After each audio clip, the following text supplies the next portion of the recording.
Passover is my favorite time of year. I love it when the family gets together, when a lot of these old recipes come out of my closet, where there's a lot of energy and love. It's just one of those things that I make every year. I always make my own soup, and I guess that's what we're going to do today is matzo ball soup. It's very easy. All right, the first thing that I'm going to do is to put the chicken in about 16 cups of water, but it needs a little bit more. So I'm going to add a little bit more water, turn on the heat, and I'm going to wait for this scum to come on top, and then we're going to go on, okay? Okay, we're going to take 2 onions whole, and we're going to throw them in. You don't have to peel them. See how easy this is? I'm going to have 4 parsnips. They add a sweetness to it. Take off the top of each of them, throw them in. Then I'll take 2 celery leaves, stalks, throw those in. See how easy? And then take about 5 or 6 carrots, probably use the leaves in, I don't see why not, and put these in. This isn't rocket science, you know? It's love, that's what it is. Okay, I take some parsley, I take a little bit of dill. All right, all the vegetables are cut up. Let's just throw them into the soup with the chicken. But first, we want to see how this scum comes to the top? See that? Look, I got some feathers in there. Okay, so here we're throwing in the onions, we're throwing in the carrots, the parsnips, dill, parsley, and we're going to cook this for about an hour. Looks pretty, doesn't it? You can you smell the parsley and you smell the parsnips right away.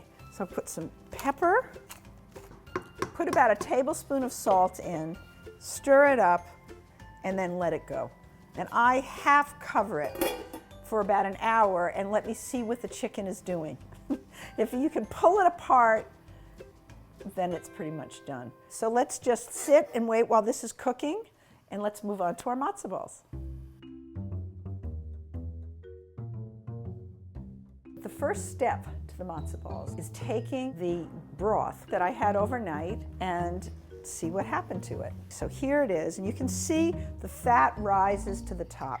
So I just take 5, 6, 7, 8, and you can see that it's chicken, soup, and schmaltz. It's 4 tablespoons of chicken fat and 4 tablespoons of broth. So the next thing I do is I put 4 eggs in. What would Jewish food at Passover be without eggs?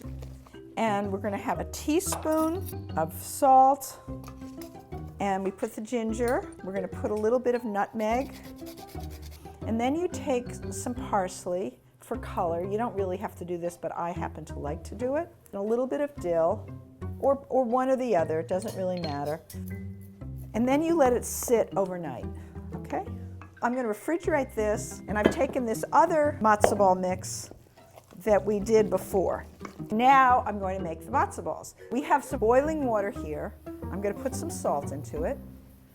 And then what we're going to do is we're going to mold our matzo balls and put them in the soup. First thing I always do, and this is important for making matzo balls, is I dip my hand in cold water. Then I mold them.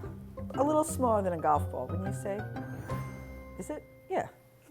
And then you just put it in. It should make about 10 to 12. So now, cover it.